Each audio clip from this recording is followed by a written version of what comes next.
Dando continuidade, então, ao nosso simpósio, nós teremos agora a segunda conferência com o tema Patrimônio Material e Imaterial Paulista, Avanços, Retrocessos e Perspectivas, com o professor da Unesp, Percival Tirapelli, que é especialista em arte sacra.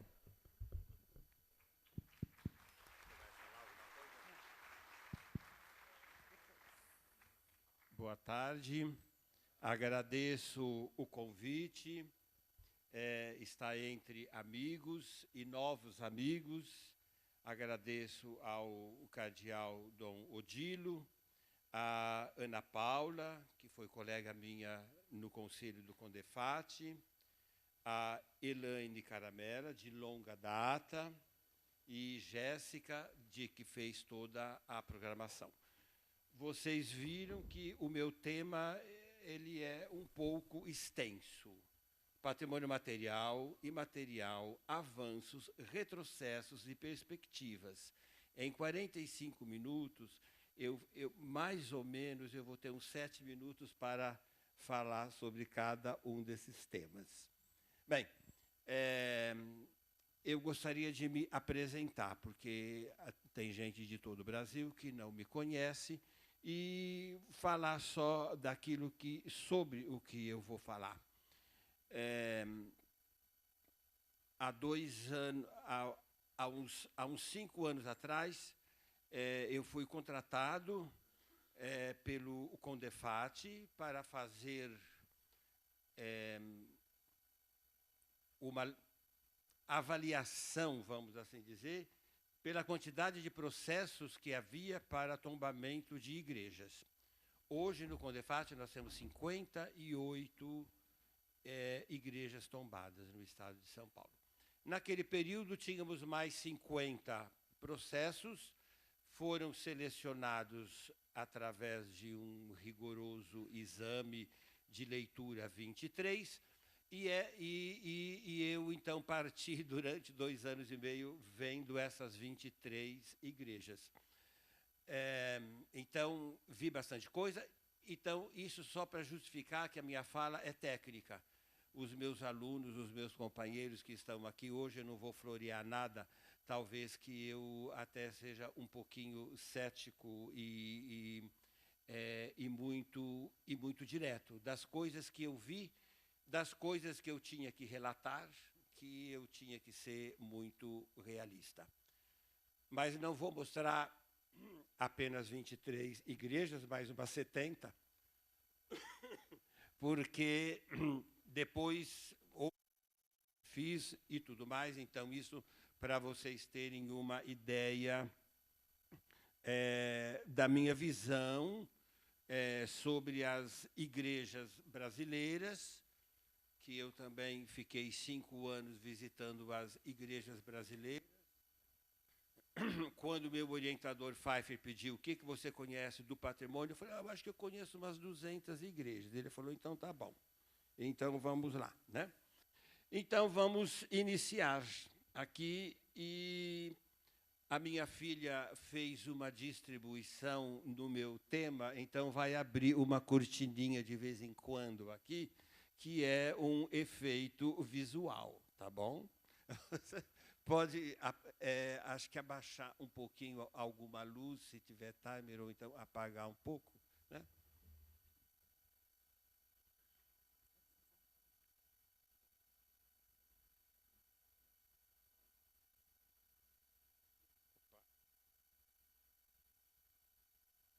A cortininha. Não é uma maravilha a cortininha?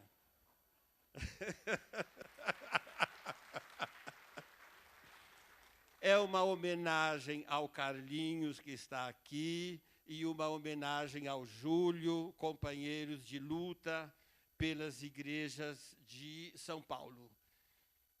Gente, o patrimônio material.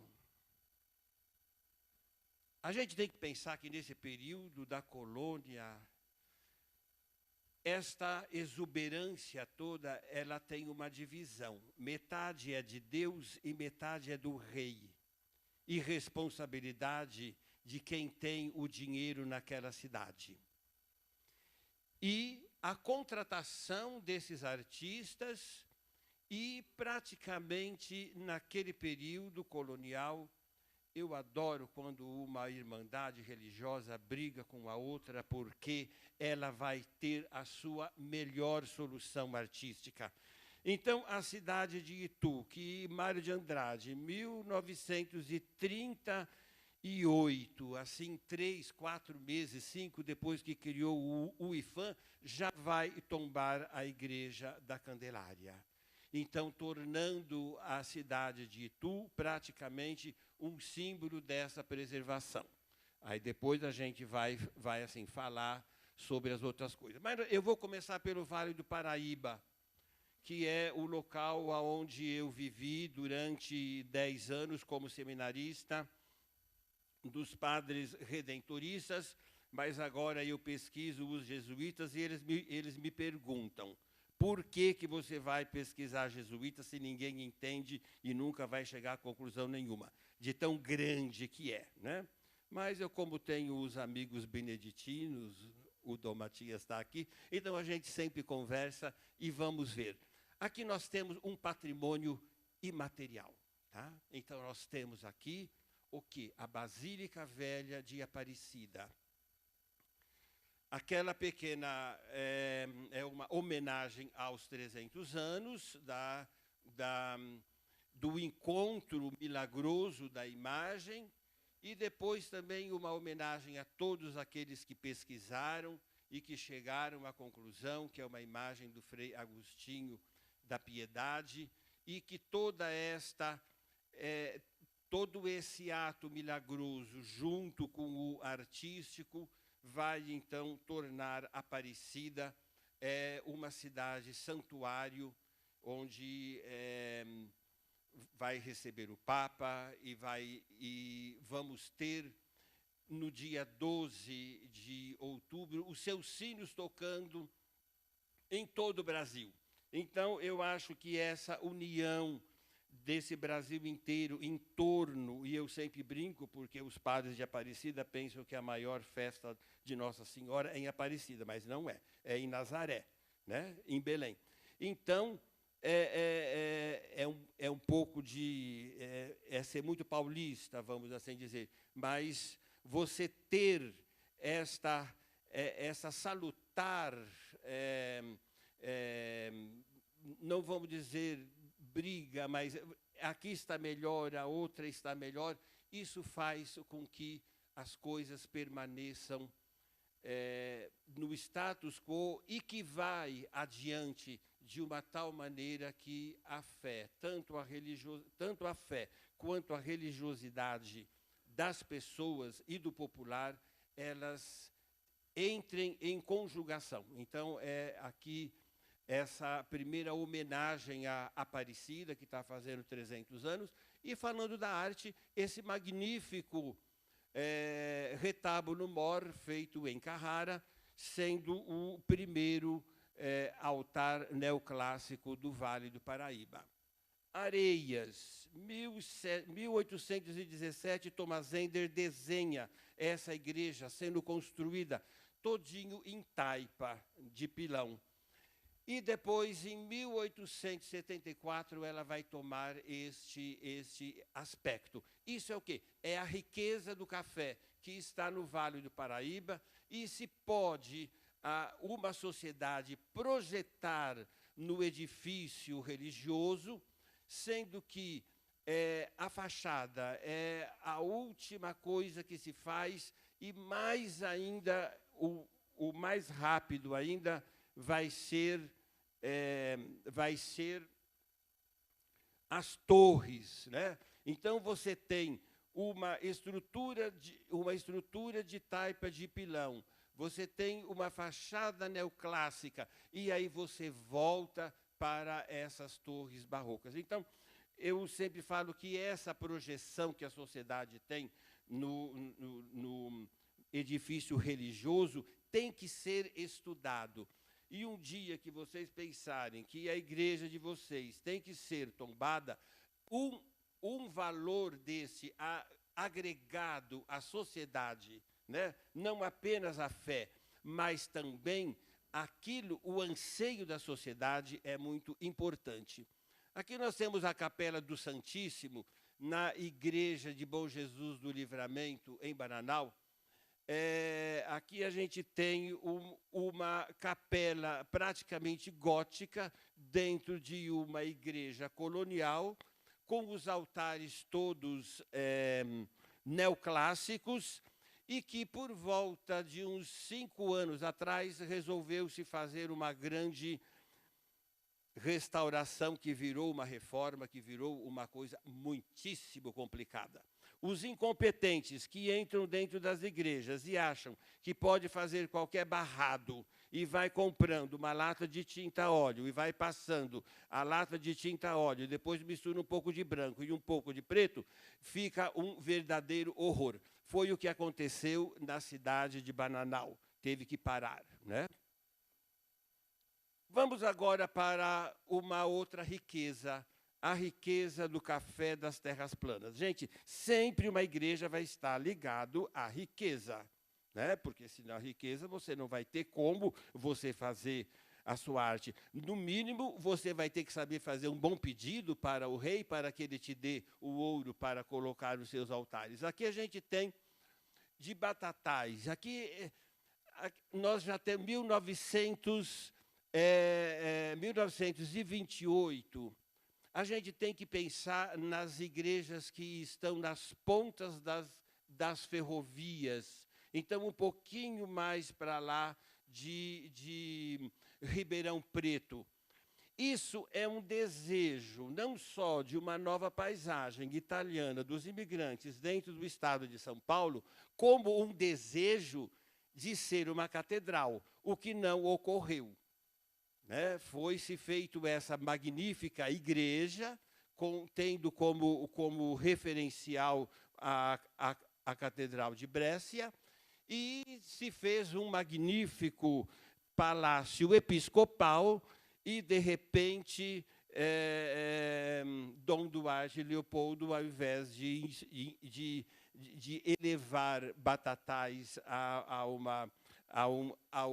um bispado, foi para Franca. Mas isso não importa. Aí veio alguém muito interessante, e falou: eu vou doar a Via Crucis. Simplesmente era Cândido Portinari. Agora vamos falar aqui dos bens agregados. Muito cuidado com os bens agregados. Aquele bem que você pode tirar da parede e enfiar na sala dos fundos, né?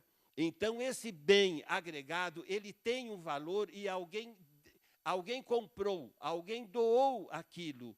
E aquilo faz parte do pensamento de um período. Então, no momento em que você vê essa obra de Cândido Portinari, lá na cidade de Batatais, você vai ter que saber como lidar com duas coisas, com a devoção, com a fé do Bom Jesus da Cana Verde. E também você não vai poder falar: vem todo mundo na minha igreja para ver o Portinari e não o Bom Jesus da Cana Verde. Dê um jeito, né?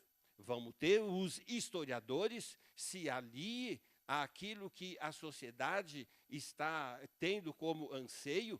Alguém comprou esses quadros que valeram uma fortuna, e também o Cândido Portinari doou esses quadros. E indo mais para frente, é a melhor obra do período de Portinari, tendo como esse azul de Portinari com essa mulher que vai estar lá no Guerra e Paz. São bens agregados de grande valor. Ali perto, e aqui está também o pároco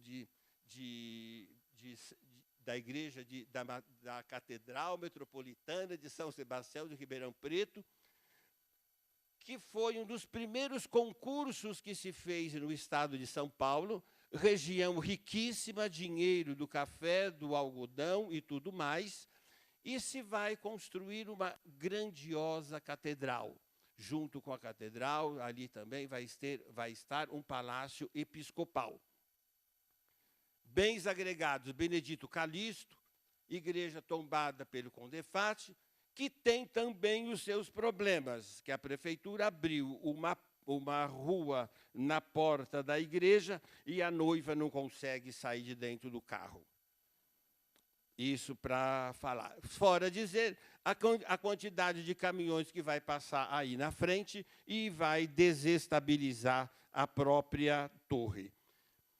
Quero agradecer aqui, porque quando chegava em muitas igrejas, falava, eu não era do Condefate de maneira alguma, mas eu estava apenas cumprindo, alguém tinha pedido para tombar aquela igreja, para visitas, e certamente aqui nessa igreja foi muito bem recebido. Em outras igrejas eu nem pude entrar, ou então ficava esperando, fulano de tal foi para outra cidade e ninguém vai ver isso aqui. Belíssima igreja do arquiteto Carlos Ekman, de 1904, e pinturas de Benedito Calixto. Restauro do altar-mor em estilo joanino da igreja de Cunha. Todos os retábulos do Vale do Paraíba, eles têm uma ligação direta com os retábulos do Rio de Janeiro, Paraty. Era no antigo, no Caminho Velho. Aqui está, então, um exemplo da própria comunidade, com uma grande quantidade de elementos falando o que vai ser feito isso, o que vai ser feito aquilo. E o único problema, vamos assim dizer, onde instalar banheiros sanitários dentro de uma igreja todinho feita com taipa.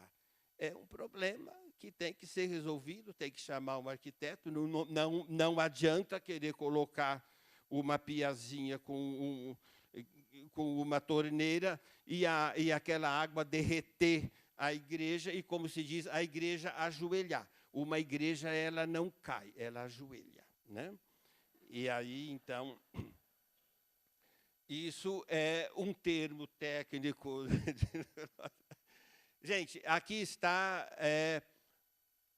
quando uma igreja não é mais igreja e ela vira um museu. É uma outra função, são outros funcionários, que é o caso do Embu. Um exemplo fantástico que de toda a nossa arte dos jesuítas aí pelos anos de 1700, com altares mais antigos ainda de 1680, e um antigo acervo de 70 esculturas que o Leonardo Arroio fala para nós. Onde que estão todas? Não sei, deve ter algumas imagens foram passear, né? É o grande problema, as imagens que desaparecem, que somem, que o padre vende e que aí compra não sei o que com aquilo, e o patrimônio vai se lapidando. Aqui estão, vocês têm essa imagem aqui por volta de 1620, Nossa Senhora dos Prazeres, e depois uma imagem de vestir. É difícil de manter essas duas imagens? É. Tanto a de barro, que ninguém pode chegar, se esquece, vem a mulher da limpeza com um pouquinho de cândida, uma água sanitária, rápido, né? E aí passa em cima daquela têmpera, adeus. Ai, que lindo, ela é de barro mesmo, ela não é de madeira, né? E a santa que está todinha com essa roupa, aí, vamos lá, vamos devagarzinho, volta aqui, a imagem com essa roupa de difícil. Sempre tem uma senhorinha que sabe lavar a roupa dos santos. Tem. Tem ou não tem? Tem. Pronto. O melhor guarda-roupa de santo que tem é na igreja de São Benedito de Itu. É lindo. Um dia que vocês forem lá, falei, eu queria ver o guarda-roupinha do menininho Jesus. A roupinha dele é lavada toda semana. A outra é muito importante, mas é no Rio de Janeiro, Nossa Senhora da Glória. Então, aí está, esta é de difícil conservação, mas é necessário. Das últimas cidades ainda dos Barões do Café, na cidade do divino Espírito Santo, o Espírito Santo do Pinhal, uma belíssima igreja também, com essa forte tendência italiana, com cúpulas e tudo mais, e com um colorido um pouquinho exuberante, mas nada saindo dentro de uma normalidade. Aqui sim, então, vamos ver aqui. Gente, pesquisem a sua igreja. Todo mundo olhava isso, mas que gozado, essa igreja não é de bispo, não tem cônego, não tem nada. O que esse cadeiral está fazendo aqui? Um belo dia, o Carlinhos, que está aqui, fala, vamos tirar esse cadeiral. O que apareceu? As mais belas pinturas imitando azulejo, não só no estado de São Paulo, mas também em todo o Brasil. E aí está... Aí depois a Rosana de Leles pode assim falar, os diversos incentivos. E junto com a prefeitura, né, fez-se o restauro magnífico, primeiramente da pintura do José Patrício da Silva Manso, depois as pinturas, aquela uma que o Júlio estava falando, aquele Cristo que aparecia naquele vídeo. Então, são as telas que estão aqui e depois as pinturas que estão aqui. Está tudo pronto? Não. Não tem dinheiro para fazer esses 2 altares aqui. Tem que dar um jeito de arrumar o dinheiro. Agora, muito bem feito? Muito bem feito. Ah, mas essas colunas ficaram muito não sei o quê. Vamos voltar lá. Muito cheio de cores. O Júlio foi lá e tinha uma coluna que estava inteirinha pintada na parte posterior. E as outras da frente, todas pintadas com tinta a óleo. Então, aquele monstro que mandou pintar tudo com tinta a óleo, aquilo que era maravilhoso, o executor não fez tudo, desobedeceu, deixou metade lá com a pintura e foi possível se fazer esse restauro. As transformações que a gente precisa saber, né? Jesuíno do Monte Carmelo faz essa igreja, depois funda praticamente uma irmandade de padres que vai participar, o padre Diogo Feijó, e depois, em 1852, chegam as freiras francesas para fundar um colégio. E aquele colégio, que era para que as ricas filhas dos barões de café pudessem ter prendas domésticas para casar, inclusive falando francês, né? A igreja também teve que passar por reformas, né? Então, quando se pedir um tombamento de uma igreja, vamos ver o que é original, o que é que foi acrescido, o que é um novo bem que está aí. Eu gosto desse exemplo, porque na igreja do Bom Jesus de Itu, que é uma igreja barroca, quando os padres jesuítas voltam, em 1860, e em 1904, eles vão difundir essa devoção ao Sagrado Coração de Jesus, ao invés deles remodelarem a igreja, eles constroem uma capela do lado. E é uma capela todinho nesse sentido da igreja romanizada. Isso é muito importante, porque São Paulo é de uma mudança constante. Então, aqui vocês vejam, junto da igreja barroca, você tem essa igreja todinha italiana e todinha ela pintada por esse Carlos de Servi, com altares de mármore e com magníficas esculturas de gesso. Não é preciso ter ojeriza de escultura de gesso, não. As francesas, as italianas, as belgas, hoje fazem parte do nosso patrimônio, né? Campinas. A maior construção em taipa de pilão do estado de São Paulo. Riquíssima cidade, foi até pensou-se que seria a capital do próprio Estado. O que nós temos de acréscimo nessa estrutura, o acréscimo maior vai ser o desenho do Ramos de Azevedo, 1879, e é interessante a gente ver, porque o Ramos de Azevedo veio e ele traz uma novidade, é a torre única na frente das igrejas, né? E esse estilo, tanto que ele vai fazer do ecletismo, tanto do neoclássico quanto do neogótico. E aqui dentro nós temos algo fantástico, de uma sensibilidade extrema, por volta já de 1870, tinha se perdido completamente como é que se faziam os altares barrocos. Alguém falou, não, tem um velhinho lá na Bahia que fez uma coisa lá na Igreja do Bonfim e teve que fazer igualzinho como era. Ele tinha 75 anos. Vamos buscar o Vitoriano dos Anjos. Viveu até os 102 anos e fez esse magnífico retábulo da Igreja de Campinas, que é cantado por prosa e verso, e todo mundo que for lá pode ver, é uma das mais belas igrejas que a gente tem.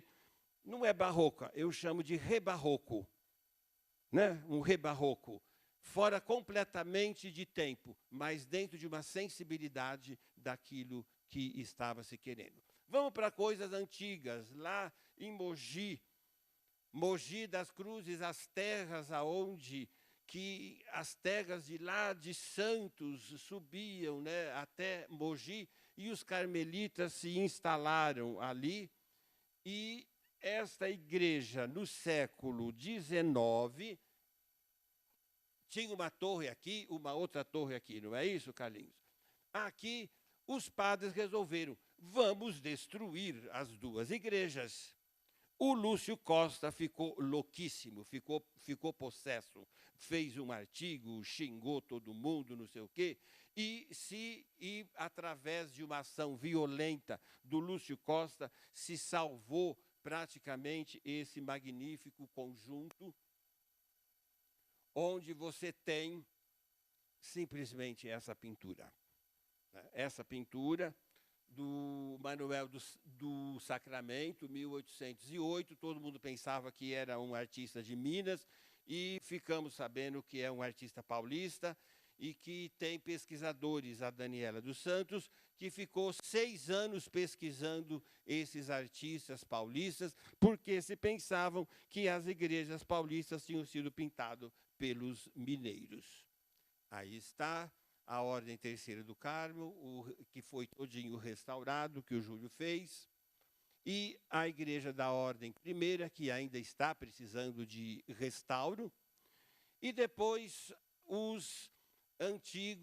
o antigo convento de Santo Antônio do Valongo, em Santos.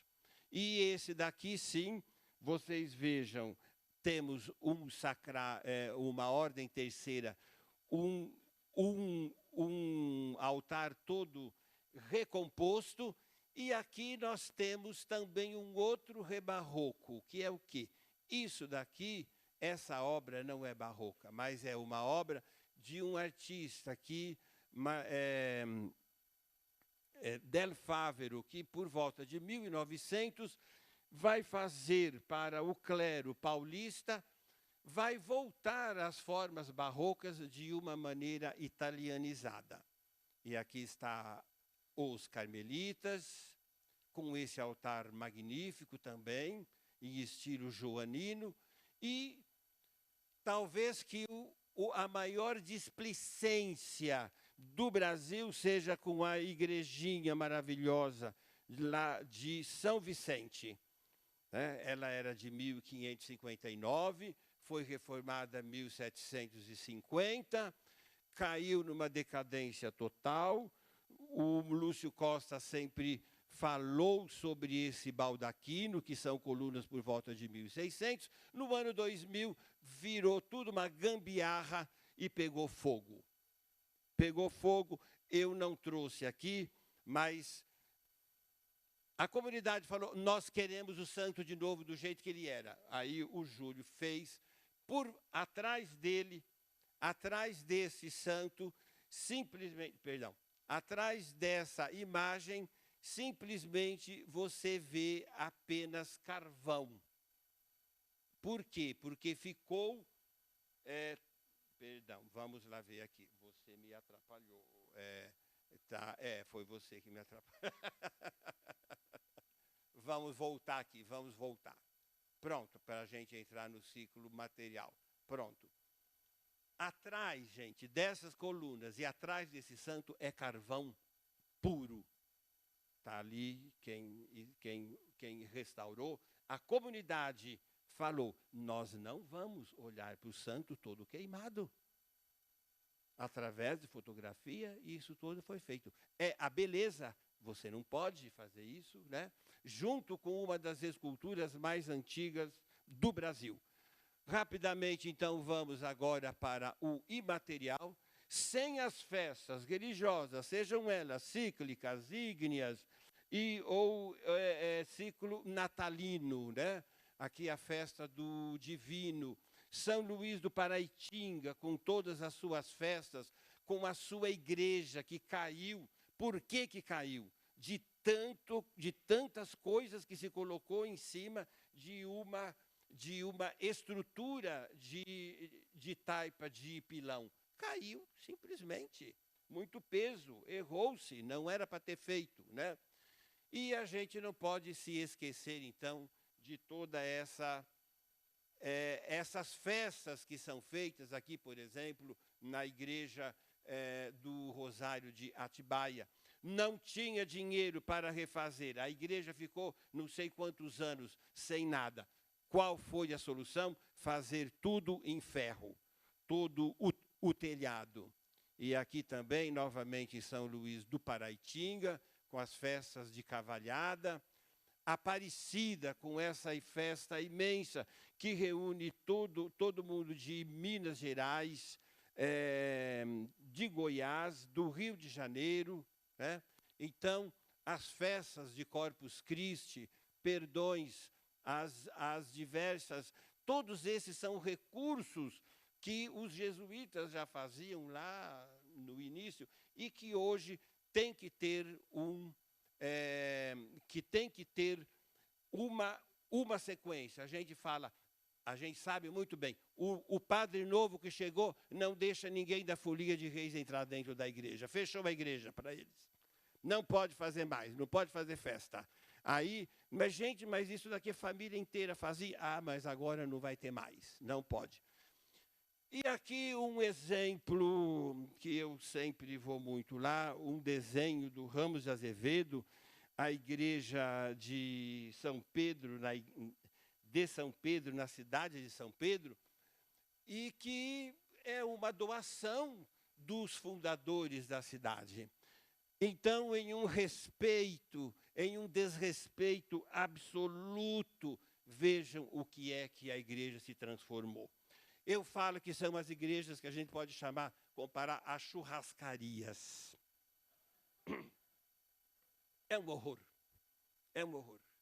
Onde está o altar? Fiquei procurando o altar, batendo de porta em porta. Cadê o altar? Ninguém sabia onde estava o altar de mármore de Carrara. E é isso. É você apagar a memória. Que padre é esse que fez isso? Não é verdade? Simplesmente alguém deu dinheiro para ele para comprar isso? Fez? Vamos fazer... gente, isso é piso de banheiro, piso de cozinha. Acabou com tudo. Mas vamos rápido, porque olha, a cortininha já está indo. Nossa Senhora dos Remédios, demolida para ser o quê? O respiradouro do metrô, ali na Avenida Liberdade. O Palácio a Igreja dos Jesuítas, transformada em Palácio do Governo e destruída em 1932. Igreja de São Pedro, destruída, 1913. E ali está a belíssima, a belíssima escultura do São Pedro. O Convento da Luz, aqui sim, alguém certamente vai falar dos 150 anos do Dom Duarte Leopoldo e Silva, que tem que ser muito bem claro. Tem gente que pensa que ele era destruidor de igreja colonial, sabe? Não, era quase que algo que não podia mais de tantas igrejas. Esse homem reuniu tudo, né? Eu acho que alguém vai aqui falar, porque se não tivéssemos essa figura desse Dom Leopoldo, hoje nós não teríamos o Museu de Arte Sacra. Esse homem que criou todas as dioceses, 8 dioceses pelo estado de São Paulo, e que pediu para que se fizesse as igrejas da Consolação. O padre Péricles foi vigário da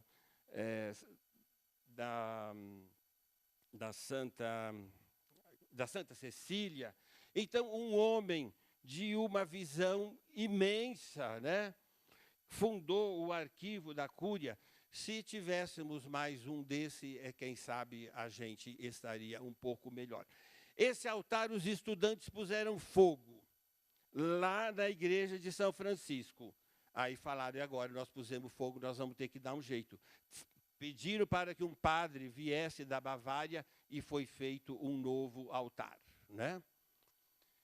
7 anos de restauro da Igreja da Ordem Terceira de São Francisco, com esses magníficos retábulos joaninos de 1738, esse de 1790.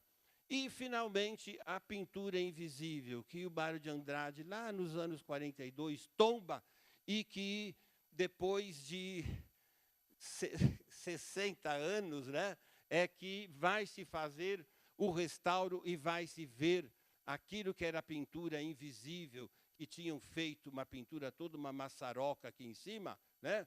Foram quantos anos? 5 anos para limpar e rever essa pintura magnífica. A igreja da igreja de São Gonçalo, e a terceira construção da igreja do convento dos beneditinos. Aqui é uma controvérsia imensa. Tem gente que naquele período fala, não sei direito, aqui depois o Dom Abade me corrige, falando que isso era uma pedra horrorosa no coração da cidade de São Paulo. E hoje, reverenciado como um dos mais belos templos, né? Porque muitas vezes os templos também não têm como eles serem feitos. Agora vão passar Luigi Pucci fazendo a capela da Santa Casa, 1903 Santa Catarina, depois aqui Santa Luzia do Menino Jesus, também uma igreja neogótica ligada à Irmandade da Santa Casa. Nossa Senhora da Glória, 1895, também gótica. E aqui também a gente tem que reverenciar os outros templos, também católicos, protestantes ou anglicanos. E aqui vai Nossa Senhora da Lapa, também Nossa Senhora da Lapa, também promovida pelo Dom Duarte, e que está em restauro. Aqui, em homenagem ao Dom Abade que está aqui, novamente essa obra magnífica, né? E, finalmente, a gente tem a catedral, que é uma coisa controversa, mas é um período, é um pensamento de um tempo. E esse pensamento de tempo vai se concretizar exatamente, e faz assim faz 1 ano e meio que ela foi tombada pelo Condefate. Todo mundo fala, mas como a catedral não é tombada pelo Condefate, né? 1999 ela foi interditada, o metrô fez os seus danos assim por baixo, todinho, e durante vários anos isso teve que ser todinha a sua estrutura estabilizada, e ela finalmente, lá iniciada em 1913, só no ano 2000 que ela foi terminada. Aqui está o desenho da catedral, a igreja de São Pedro que está lá no fundo, e aqui está a figura do Dom Leopoldo e Silva, que é uma pessoa a ser reverenciada e que teve esse papel não só de expandir a igreja no estado de São Paulo, como também de ter preservado.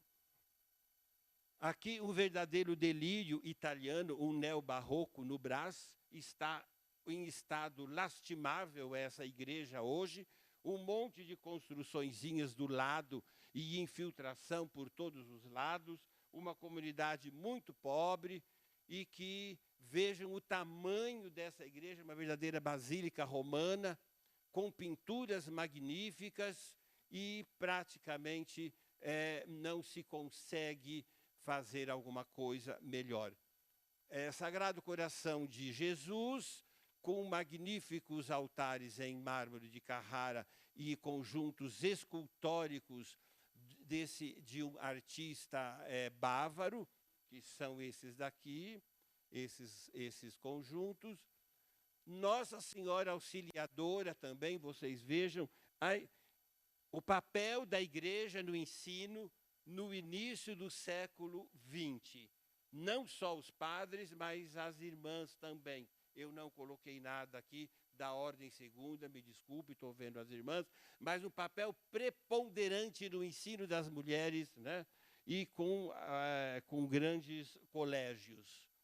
E aqui dentro, pinturas da Igreja Auxiliadora, Santa Ifigênia já foi, e a Consolação também já foi bastante falada, São José do Ipiranga, o Colégio Assunção, aqui está então uma homenagem para as irmãs, Santa Teresinha também, né? Não é que tombou não, viu?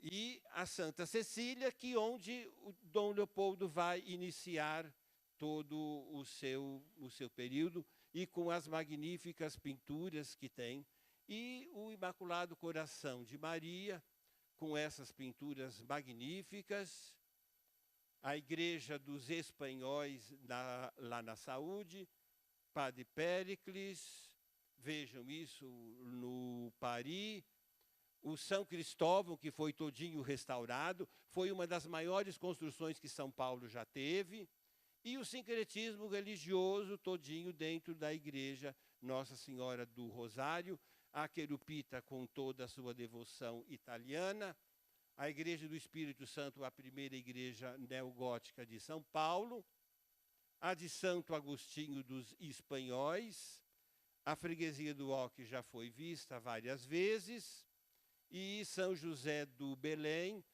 os jesuítas saindo de Itu e vindo para São Paulo, uma devoção particular de uma pessoa fazendo essa magnífica igreja paladiana, e aqui está, então, o local onde está o arquivo da Cúria Diocesana, que é um local, e estamos na PUC, e acabou Nossa Senhora do Brasil. Só uma última coisa, esse altar era de Mogi das Cruzes. Agora que o altar está em evidência, Mogi das Cruzes, que é o altar de novo. O padre vendeu.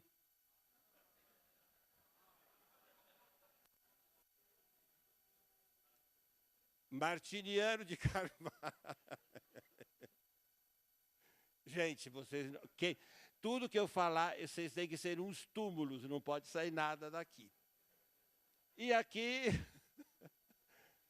está uma homenagem ao vigário que está aqui também.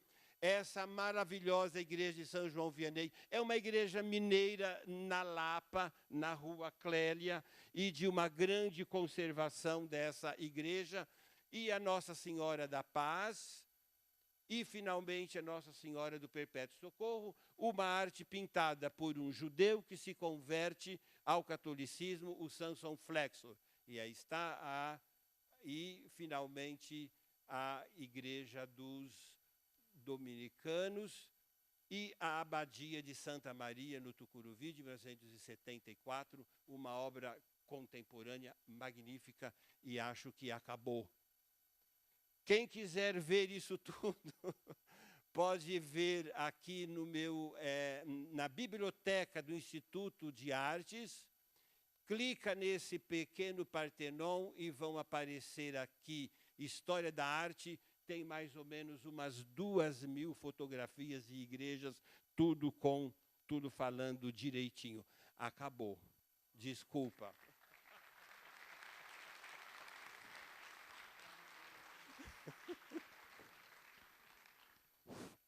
Olha, ela que é culpada com esse tema tão imenso, né? Bom, muito obrigada, Percival. E você não só fez um panorama, como também muitas provocações. Que nós sabemos, quem não conhece, acha estranho, porém, é absolutamente normal por parte do Percival fazer isso.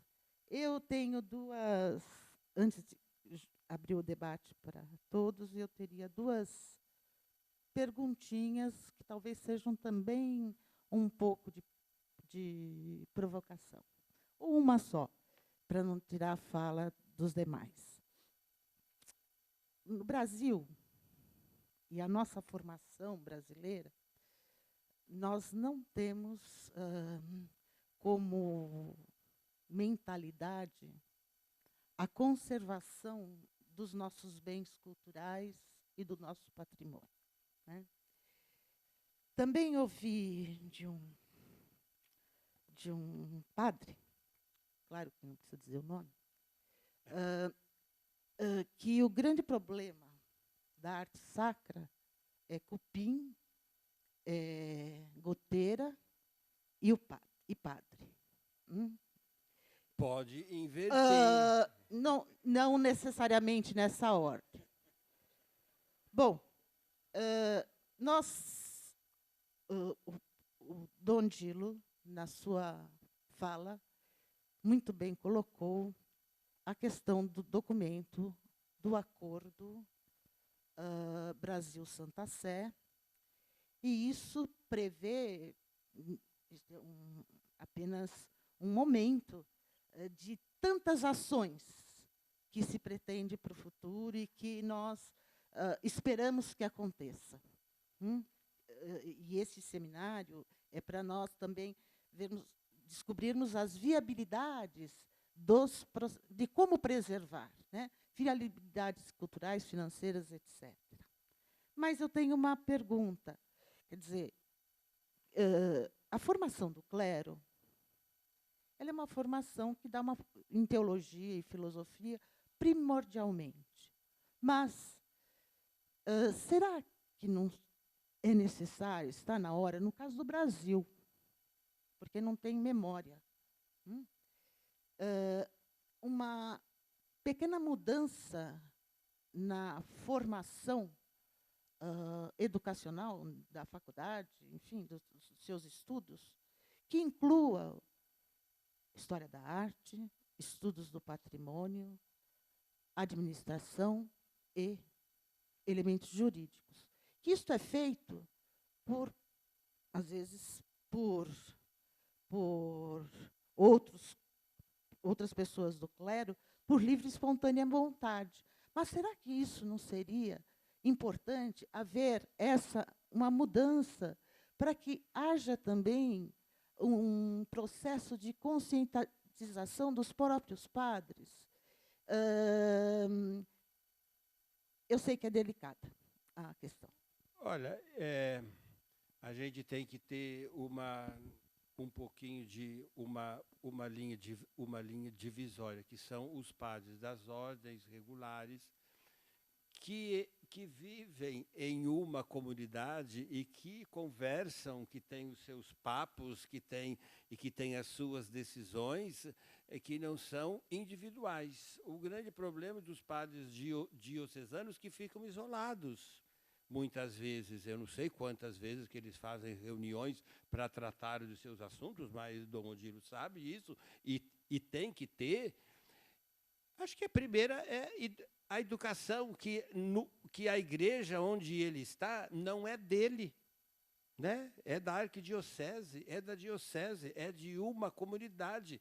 Ele está emprestado em um tempo ali, não sei quanto tempo, 6 anos, 5 anos, e realmente ele tem que ter essa educação diante daquilo, da tarefa a que lhe foi confiada, né?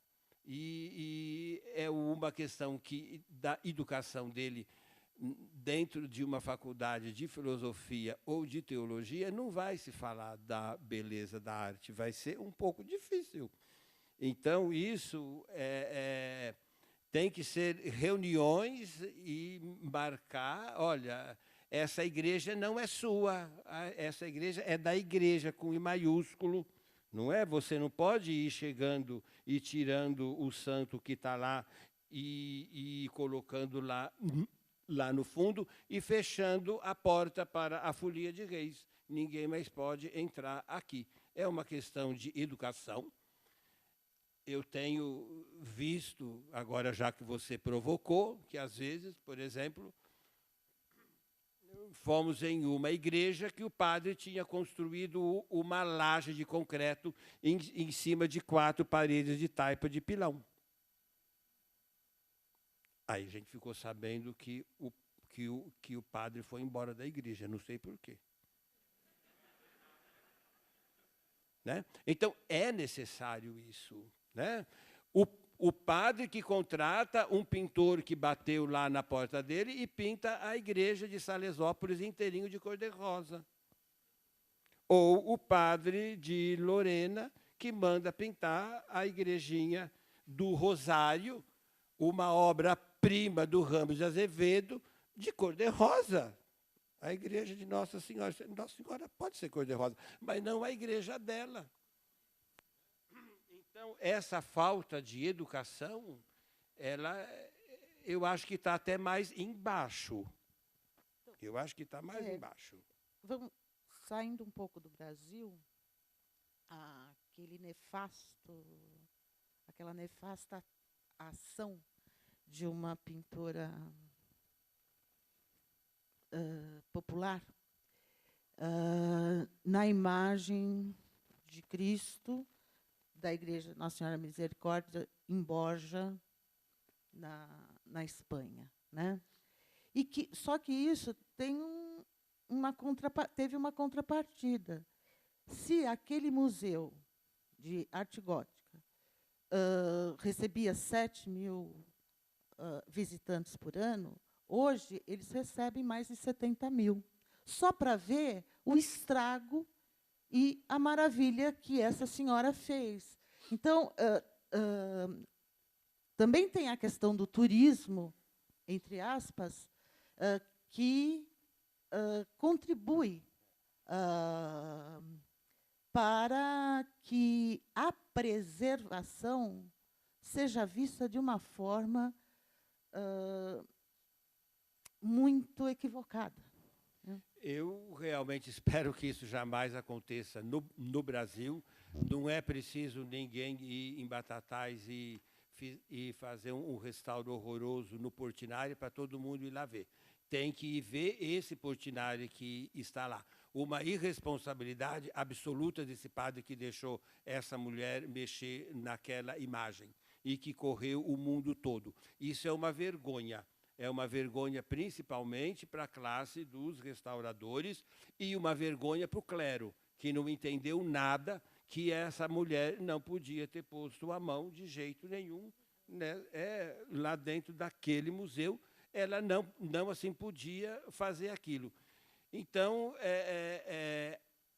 a mídia eu vou assim falar uma outra coisa. Hoje, no domingo, você levanta, você não vai mais à missa, mas você vai ver a exposição do mês. Isso é um imenso problema. E se você quiser, você pode ir todos os dias, que o museu está aberto dentro da igreja. Então, essa perda da fé, essa perda da religiosidade, também contribui para que isso seja.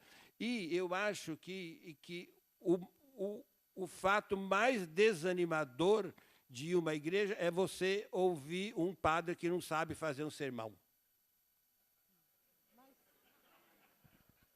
Desanima qualquer um. Então, se ele não sabe fazer o sermão, muito menos ele vai saber da pintura que está no teto. Percival, mas... Estou muito bravo. É que a gente fica bravo, tá certo.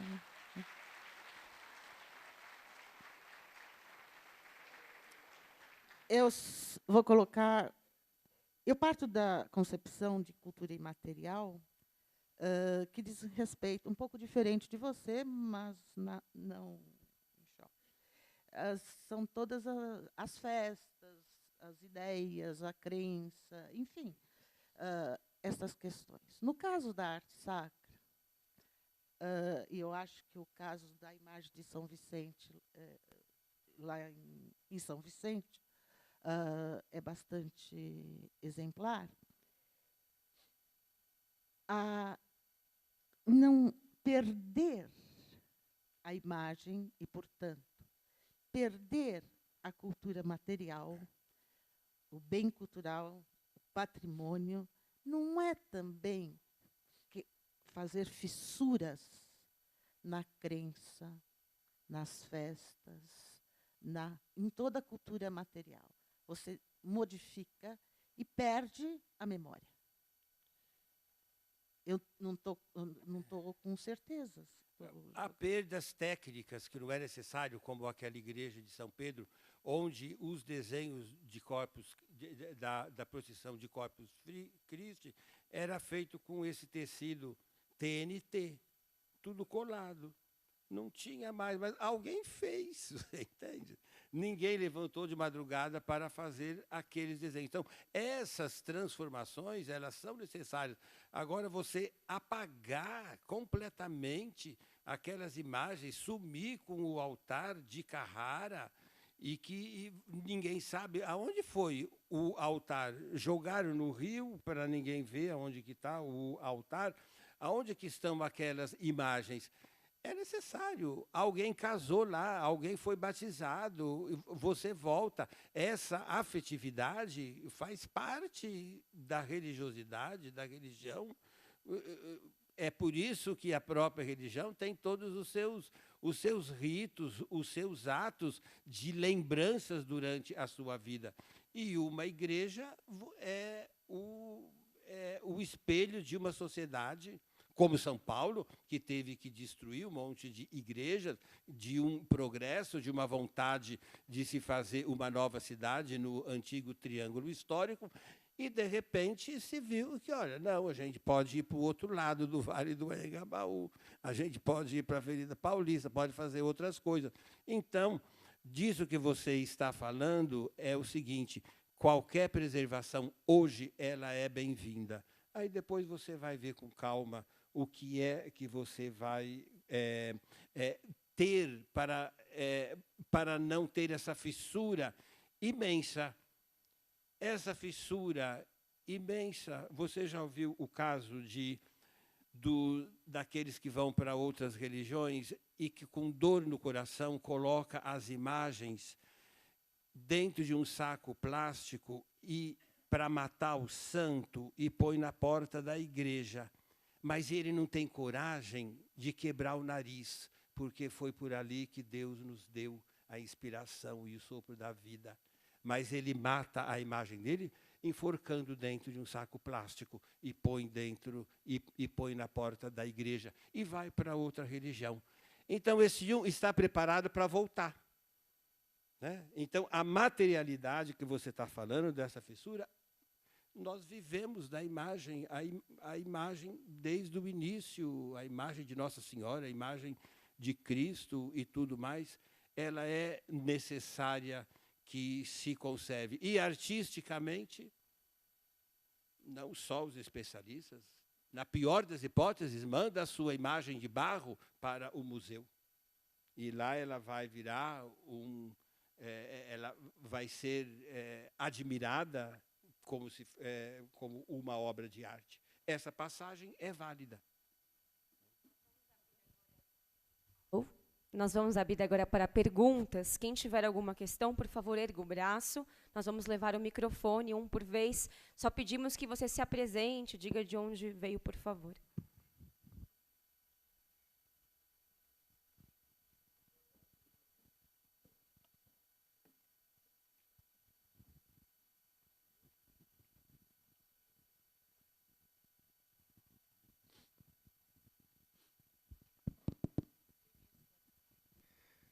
Boa tarde. Eu sou Júlio Moraes, sou de São Paulo. Eu, nos últimos 40 anos, eu venho desenvolvendo a minha profissão de restaurador e, nessa profissão, eu tenho muito contato... Obrigado. Desculpa. Eu tenho contato, naturalmente, muito intenso, muito frequente, com os padres, que acabam sendo sempre os culpados por tudo que a gente vê nas igrejas e nos desagrada. Em primeiro lugar, eu sempre costumo dizer, e disse inclusive naquele filme que eu apareço em alguns momentos ali, né, mas naturalmente nem tudo pode ser usado, nem todo material gravado foi usado, eu digo que quem faz qualquer coisa numa igreja faz sempre com muito boa vontade. Né? O que falta, portanto, é informação, é capacitação. E foi nesse momento, inclusive, que eu falei ali, parece um trechinho no filme também, que eu digo que as lideranças da igreja, as lideranças locais, a liderança de cada paróquia, né, devem ser capacitadas para orientar, para ponderar com as comunidades o que se deve ou não fazer. A gente sabe muito bem que, como disse a professora Elaine, nós somos um povo que não tem a tradição da preservação. Por quê? Porque a preservação, a finalidade última, isso eu também disse no filminho lá, né, é a preservação da nossa identidade cultural. Na hora que a nossa identidade cultural como povo, ela é falha, ela é fraca, nós temos uma autoimagem ruim enquanto povo, né? Eu nunca vi um povo falar tão mal de si próprio como brasileiro. Isso é Brasil, é brasileiro assim mesmo. Né? Que outro povo fala assim de si mesmo? Eu não conheço. Né? Então, na hora que a sua identidade é fraca, é desprezada, né, o cuidado daquilo que a reforça, que a relembra, que a realimenta, passa a não ter grande importância. Né. Nesse quadro, o patrimônio o imenso legado que a Igreja Católica produziu para esse país, né, entra também, sofre também todos esses problemas. Né. Então, esse despreparo, essa incapacitação técnica, vamos dizer assim, o que eu devo fazer com essa pintura? Eu vejo, fui ordenado padre, me atribuem uma paróquia, eu vou para aquela cidade, como eu disse o Percival, eu sou um desconhecido lá, e eu chego lá e vejo a igreja está feia, gente. Né? Poxa, eu quero então agradar essa população, quero envolver a população, eu vou embelezar a igreja. Qual é o meu conceito de beleza? Né? É que a pintura das paredes não esteja caindo mais. Eu vou sim comprar, como eu disse também no filminho, né, umas latas de tinta branca, por favor, pintor, passe-os na parede para dar um ar mais higiênico, aquilo tudo. Né. Sem perceber, sem estar ao par, né, de que com isso estou jogando fora, né, uma memória afetiva muito importante para os fiéis, né, para todos os cidadãos da cidade, né, sejam eles católicos atualmente ou não, não importa. Né. Então, eu acho que eu volto a essa questão, né, que eu também mencionei no filminho. Desculpe ficar mencionando a mim mesmo, né, mas é porque eu tenho convicção de certas coisas que eu disse ali, né, que é muito bem-vinda essa iniciativa, né, da igreja, né, de se examinar, se compreender nesse aspecto fundamental, né, da sua presença aqui no Brasil. Né. Há mais de 5 séculos que a Igreja Católica está presente no país, ela é fundamental na formação de todos nós, né? Sejamos católicos ou não, nossa mentalidade, nossa maneira de ser, nossa identidade como povo é calcada em toda a nossa formação católica. Né? Então, ela está ciente disso, e eu acho que é muito bem-vinda, e é eu proponho que este seja um dos eixos de tudo que se debata aqui, né? Como qualificar, como capacitar a igreja, não falo somente do clero, não, de cada membro, de cada comunidade, né? Como capacitá-la para atender melhor as necessidades de preservação do seu patrimônio material e a sua ligação íntima com o patrimônio imaterial. Podia falar mais uma porção de coisas. A sua fala, Percival, foi para lá de estimulante, mas eu vou deixar os outros também, senão eu falo demais. Obrigado. Como foi uma colocação, nós vamos já partir para a próxima pergunta. A próxima pergunta, por favor. E aí nós já seguiremos o nosso cronograma para não atrasarmos. Por favor. Boa tarde, eu sou o seminarista Rogério, sou da Diocese de Iguatu, no Ceará, que é o sertão do Ceará, parte centro-sul do Ceará. Ano que vem vou ser padre lá. Tem muitas igrejas que provavelmente vou ser pároco, de igrejas de 200, 300 anos, algumas não tombadas, e o clero não quer tombar, porque dá dor de cabeça para a gente.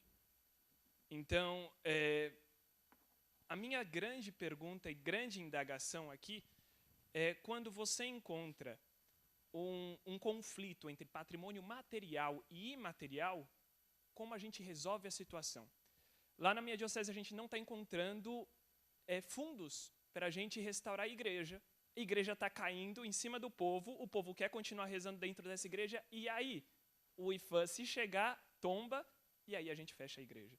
Então, a gente está nesse conflito. Eu estou nesse conflito, e ano que vem vou encontrar e vou talvez ser acusado daquele padre lá que jogou água ou jogou tinta branca na parede. Então, eu agradeço a oportunidade que a gente está tendo aqui, que é ímpar, do técnico e do padre que vai pegar a bucha na prática.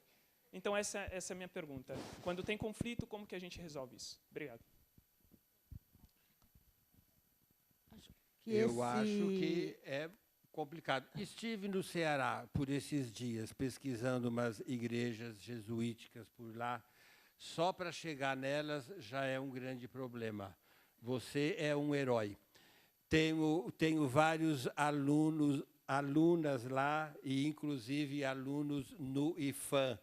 E estive lá, e eles estão fazendo um trabalho de restauros de pelo menos umas 4 capelas. Eu não saberia te dizer agora, mas estão abertos. Você chegou aí lá no IFAM? Vai lá. Esse que é o problema também. Mas o pessoal de lá, de Fortaleza, está muito interessado no restauro de todas essas capelas. Eu te garanto. Por acaso, eu estive lá. E poderia não estar. Mas eu acho que entra... Gente, tem e-mail. Manda um e-mail para eles. Manda uma foto da sua igreja lá. Sim, mas também, fazendo parênteses, uma das questões que tem a ver com o objetivo desse simpósio é discutir as viabilidades e como os meios para conseguir verbas para poder manter a preservação. Esta é uma grande preocupação da CNBB, na figura do Dom Gregório Paixão, que aqui está, e da Cúria Metropolitana de São Paulo. Nós estamos fazendo esse simpósio com vistas a isso, inclusive ver como viabilizar projetos. Olha, por e-mail, mande 10 fotos da sua igreja para o IFAM, e, de repente, eles vão falar que não há nada a ver, que não é necessário, que de repente, não tem um valor histórico, mas se você está falando que ela tem, mande 10 fotos para o IFAM, coloque alguns dados, certamente vai ter. Eu te garanto, tem 2 alunos meus lá que vão te responder. Nós vamos porque encerrar. Eles foram... Nós vamos encerrar aqui as perguntas, só para nós seguirmos a programação, por favor. Por favor, o microfone aqui para ele. Nós não vamos conseguir continuar as perguntas. O professor estará por aqui, vocês podem falar diretamente com ele, porque o nosso próximo palestrante já está aqui e nós não queremos atrasar. Por favor. Boa tarde. Bom, meu nome é Frederico Almeida, eu trabalho no IFAM desde 1983, há 35 anos, e eu sinto isso na pele. Nosso patrimônio de Pernambuco, o maior número de bens tombados em Pernambuco é o patrimônio religioso. Hoje a gente tem feito uma parceria muito grande com a Arquidiocese de Recife e Olinda, com os padres, com as ordens religiosas, que isso tem sido muito salutar e produtivo para a preservação do patrimônio. Mas isso que acontece lá no Ceará, a gente precisa se preocupar com a questão da orientação. A legislação do patrimônio ela é bastante rigorosa, mas um dos principais pressupostos é vocês pedirem autorização aos próprios órgãos de preservação, seja estadual, municipal ou federal. Isso tem um caráter preventivo, para evitar exatamente que atrocidades aconteçam sem a mínima orientação. Então, eu corroboro com a sua pergunta. Procure o IFAM e ele talvez dê uma interação, mesmo que não seja tombado. Talvez ele oriente vocês a fazer uma coisa bem melhor. É isso. Tá? Nós iremos, então, para o intervalo agora, de 15 minutos. Às 17h45, nós voltamos em ponto com a última palestra do dia de hoje, do simpósio.